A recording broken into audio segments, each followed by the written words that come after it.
Greetings, M squared here. Today we are going to do three different things. We are going to take equations that are not written in slope-intercept form and change them into slope-intercept form. We are going to take an equation in either slope-intercept form or point-slope form and find points on the line using algebra, substitution. And finally, we are going to have a table of points from a linear equation and write the equation from those points. Ready to get started? I am so ready. That sounds so much fun. Let's do it. Alrighty, that sounds great. I just love me some linear equations. Okay, so we are going to start with changing equations to slope-intercept form. We're going to learn a few things today, but that's what we're going to start with. So remember, slope-intercept form is y equals mx plus b. The m stands for the slope, the b stands for the y-intercept. Notice that y is alone. So when you are changing an equation to slope-intercept form, your goal is to get the y all alone on one side. So let's go. Our first equation right here says 3x minus 2y equals 10. So y is on this side. I need to move the 3x over, and then I need to divide by the coefficient, -2. So that's exactly what I'm going to do, is subtract 3x from both sides. Please remember, you can only combine like terms, and you want it in slope-intercept form. So although you could put 10 minus 3x, because in this form, the x is first, we're going to say -3x plus 10. Notice I said plus 10 because there was no sign on the 10. That means it's positive. Okay, y isn't alone yet. We've got to get rid of the coefficient. We do that by dividing because it's being multiplied. So I'm going to divide everything by -2. Notice I do it separately. If we were just solving a literal equation, we could leave it all, one big thing. But since we want a separate mx and a separate b, we want to do it separately. So we get y equals 3 over 2x, because those two negatives cancel to a positive, minus 5. And we're all done. Y equals mx plus b. The slope is 3 over 2, and the y-intercept is 5. So some people like to always graph an equation in slope-intercept form. That's what they prefer because they go to the y-intercept and then they go up and over the slope. Some people do it in different forms, but this is one method people use to get it in a correct form so that they can graph it. Correct, I shouldn't say correct, just a more convenient form. All right, let's try this one. We have the y on this side with the -4, but we also have parentheses. So we're going to need to get rid of those parentheses and add 4 to both sides. Notice this is in point slope form. We haven't learned about standard form yet, but this is in standard form. We'll learn about that one next.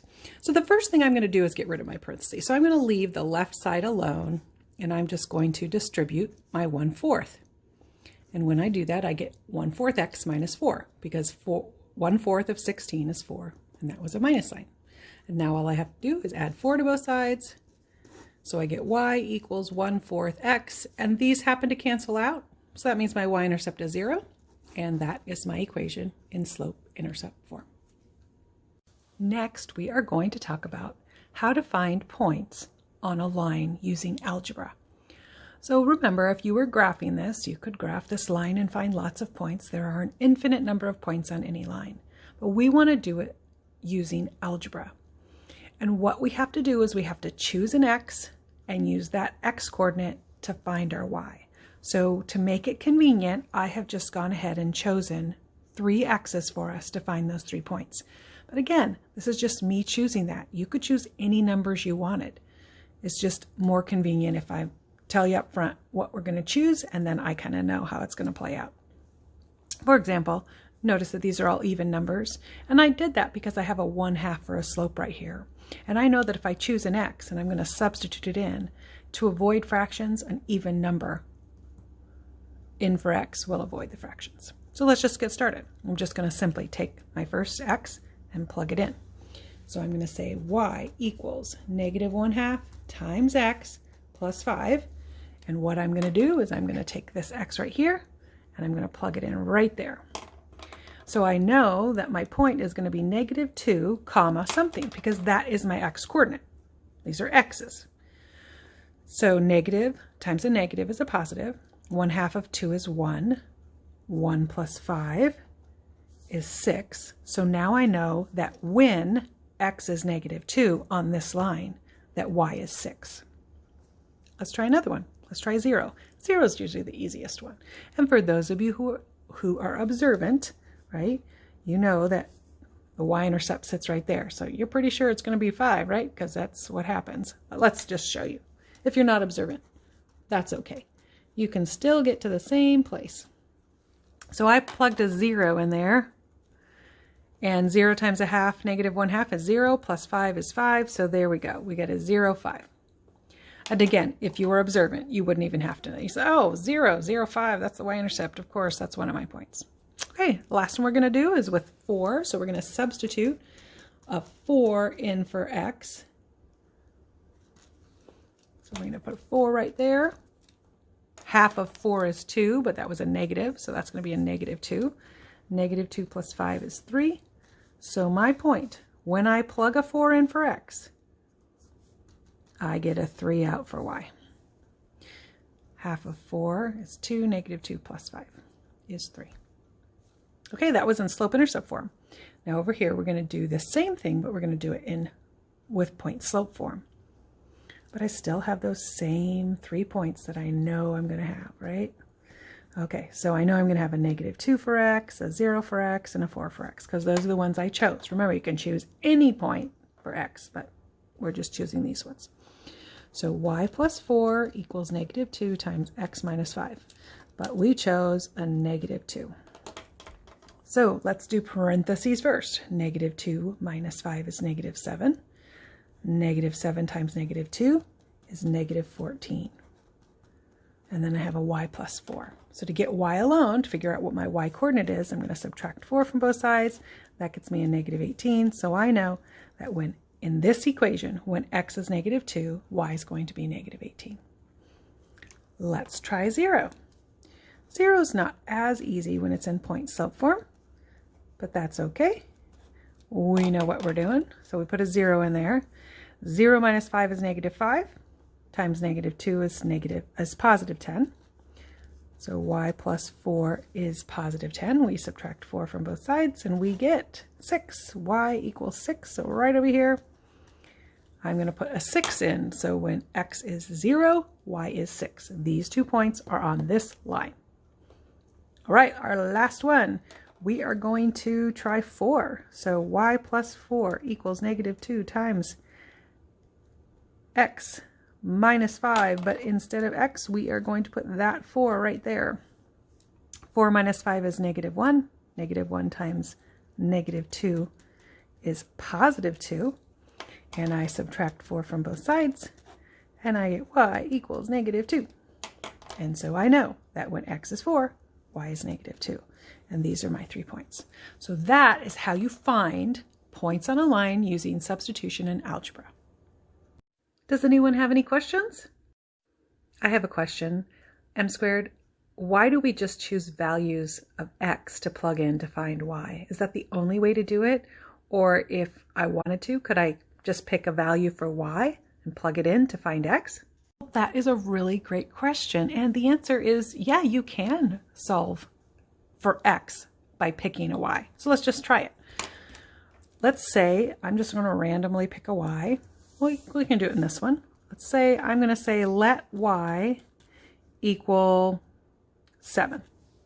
Okay, so then I'm going to go here. I'm going to say 7 equals -1/2 x plus 5. Then I'm going to solve for x. So I'm going to subtract 5 from both sides. That's 2 equals -1/2 x. Then I'm going to get rid of the 1/2. You could either divide by -1/2 or you can multiply by -2. So I get -4 equals x. And once I have that, then I can write my coordinates. Yeah, it works that way too. I just choose x most of the time, but it's absolutely okay if you want to choose y or x. You can't choose both because you don't know if that point's on the line. I mean, you could check it, but what we're going to do here is actually pick an x and then see what we get for y, or choose a y and see what we get for x. You could do that too, but for our purposes for the assignment, I'm going to have you choose x, and I'm actually going to tell you what to choose just so it's easier to grade because there's so many possibilities. But great question. Thanks for asking. Alrighty, last up, we're going to be writing equations given a table of points. So remember, we are writing equations. You can choose whichever form you want, point slope or slope intercept. For this, it doesn't matter. I would accept either one. But for both of them, we have to find the slope first.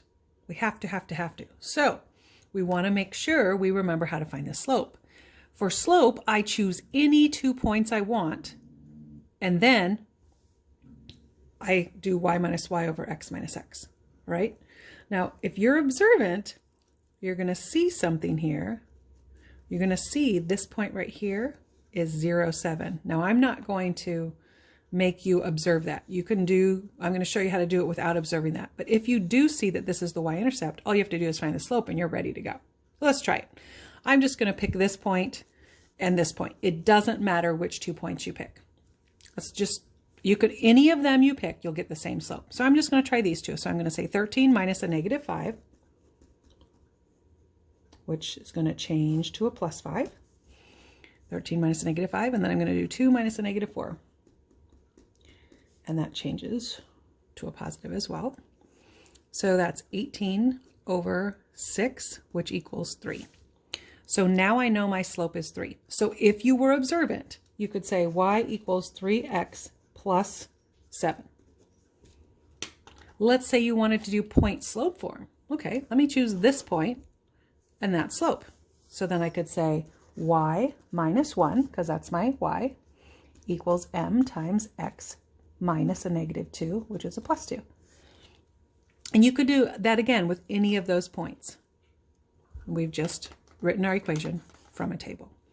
Let's try it again. Remember, the first thing is you always want to find your slope. So I'm just going to choose these 2 points. It doesn't matter. We're just going to choose these 2. So I'm going to say negative 8 minus a negative 2 over 3 minus 0. Again, that cancels, and I get negative 6 over 3, which is negative 2. So now I know my slope is negative 2. If you're observant, and if there's a 0, there isn't always. But if there is, you're going to go 0, negative 2. So y equals negative 2x minus 2. But if you wanted to just use point slope form, let's just pick this point. We'd say y minus 2 equals negative 2. It's a bunch of 2's times x plus 2. Because it's subtracting a negative there, subtracting a positive there. And that either one of those works. It doesn't matter. You don't have to put both of those. You just put one of them. All right, last one. Let's choose this point and this point. It doesn't matter. 8 minus 5 over 2 minus a negative 4, which changes to a plus 4. So we get 3 over 6, which is 1/2. Yep, we're observant, we notice that, so we say y equals 1/2 x plus 7, or we can use point slope form. We can say y, let's just choose this point. Y minus 10 equals 1/2 times x minus 6. And again, there's a bunch of different options for these 4 points. We could have done 4 different equations like this and just one of that. That is how you write an equation from a table. Okay, how's everybody feeling about that? You feeling like you can do this? I'm really confused and I'm just not sure what to do. Sometimes learning new things is kind of challenging, but remember, you are up for the challenge. You can do it. If you don't understand really well and you just aren't sure what to do, please remembering help is available. I'm available every morning from 10:30 to 11:30 for office hours, but there's also tutoring after school Tuesdays and Thursdays from 4 to 5, and there's also tutoring Sunday nights and Wednesday nights from 7 to 8. I hope you'll reach out and get help if you need it. Let's go, team. You got this. M squared, signing out.